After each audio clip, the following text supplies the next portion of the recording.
আপনি কি গত 1 মাস ধরে ইউটিউব স্টুডিও অ্যাপটি প্রতিদিন 10 বার করে খুলছেন আর প্রতিবার ভিউজ বা সাবস্ক্রাইবার না বেড়ে একই জায়গায় আটকে থাকতে দেখে হতাশ হয়ে অ্যাপটি বন্ধ করে দেন? তাহলে একটা কঠিন সত্য কথা শুনুন, আপনি ইউটিউব স্টুডিও ব্যবহার করছেন না, আপনি আসলে আপনার চ্যানেলের মৃত্যু পরোয়ানা লিখছেন। 99% ক্রিয়েটর এই অ্যাপটি শুধু ভিউ কাউন্টার হিসেবে ব্যবহার করে, কিন্তু যারা তাদের চ্যানেলে 1 লাখ থেকে 10 লাখ ভিউ এনেছে তারা স্টুডিওর ভিতরে এমন কিছু ডেটা সিক্রেট ব্যবহার করে যা আপনি দেখছেনই না। আজকের এই গাইডটি কোনো সাধারণ টিউটোরিয়াল নয়, এটি একটি ব্লুপ্রিন্ট।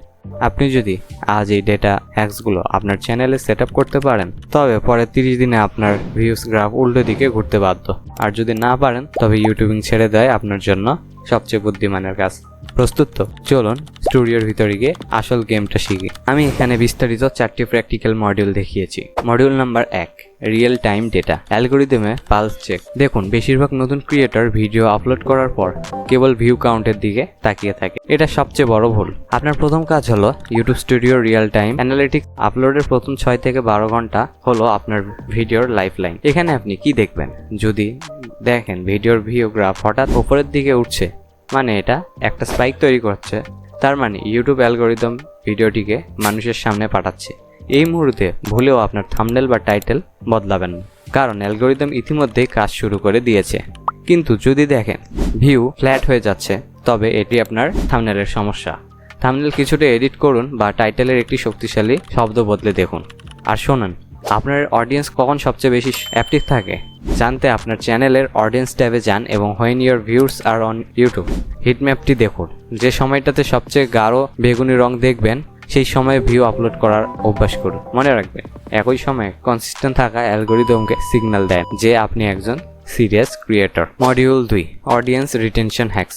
দর্শকদের আটকে রাখার মিউজিক। ইউটিউবে ভিউ মানেই কিন্তু সাফল্য নয়, আসল সাফল্য হলো দর্শক আপনার ভিডিওতে কতক্ষণ সময় কাটাচ্ছে।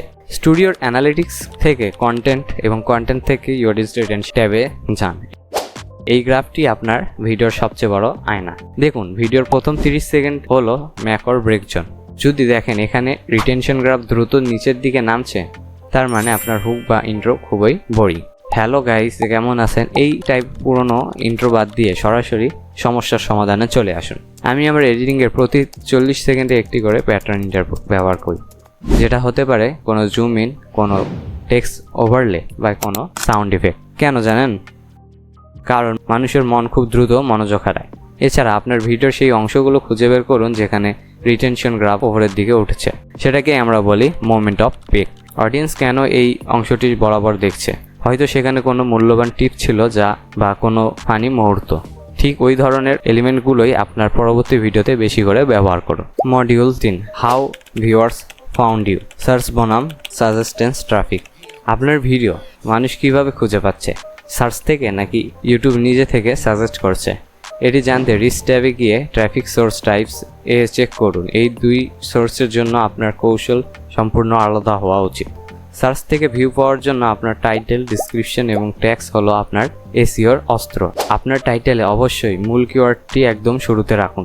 ডিসক্রিপশনটি শুধু লিঙ্কের জায়গায় নয়, এখানে সুন্দর করে ভিডিওর সারাংশ সংক্ষেপ লিখুন যাতে রিলেটেড কিওয়ার্ডগুলো স্বাভাবিকভাবে থাকে। অন্যদিকে সাজেস্টেড ট্রাফিক বা ইউটিউব যখন আপনার ভিডিও অন্যের নিচে সাজেস্ট করে, সেটি কিন্তু সম্পূর্ণ আপনার থাম্বনেল এবং টাইটেলের কারিশমা।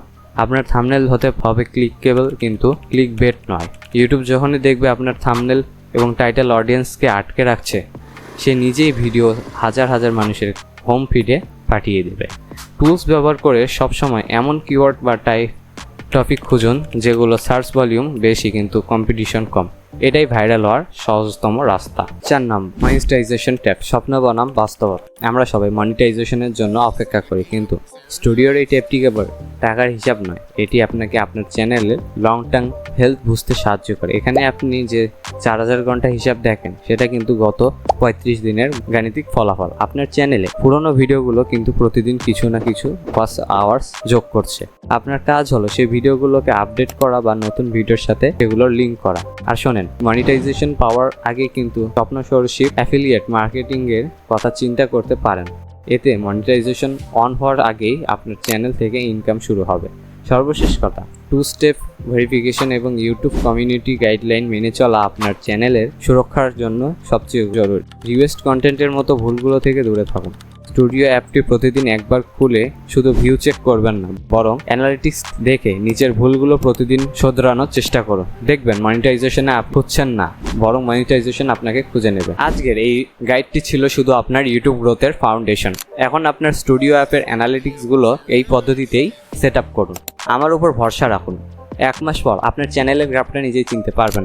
কিন্তু বন্ধু, ইউটিউব থেকে ইনকাম বা সাকসেস পাওয়া কি শুধু অ্যানালিটিক্স দেখার মধ্যে সীমাবদ্ধ? একদমই না। ইউটিউব হলো আপনার স্কিল দেখানোর একটা মাত্র। আপনি যখন ইউটিউবে সিরিয়াসলি কাজ করা শুরু করবেন, তখন আপনার হাতে এমন কিছু স্কিল থাকা চাই যা আপনাকে ফাইন্যান্সিয়ালি স্বাবলম্বী করবে।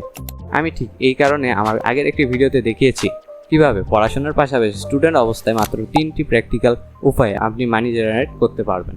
ইউটিউব আপনার রাস্তা তৈরি করে দেবে, আর ওই 3টি স্কিল আপনার পকেটে টাকা আনবে। স্ক্রিনে দেওয়া আছে, ভিডিওটি দেখুন। আজকের ভিডিও ভালো লাগলে কমেন্টে জানান, আর হ্যাঁ, সাবস্ক্রাইব করতে ভুলবেন না।